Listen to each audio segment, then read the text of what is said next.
ప్రార్థన స్టార్ట్ చేయి. ప్రార్థన స్టార్ట్ అవ్వగానే 4 అరటికలు తెచ్చాడు పెట్టినాయంట. పెట్టంగానే ఒక కోతి సోత్రంగానే చిన్న ఒక అరటికలు ఒక కాయగెట్టు కోసుకుందంట.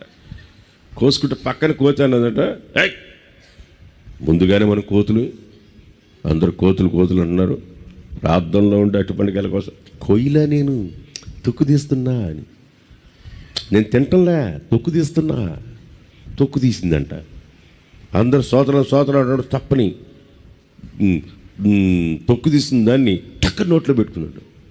నోట్లో పెట్టుకున్నావు ఏంటంటే నోట్లో పెట్టుకోవట్లా, పుదుగు పెట్టుకున్నా చూడు మింగల. ప్రార్థన చేసి ఆమె కొట్టకని మింగినాయంట. అర్థం కదా. కొంతమంది ప్రార్థనకు వస్తారు కానీ ఈ కోతుల్లాగే ఉంటారు. Download ShareChat.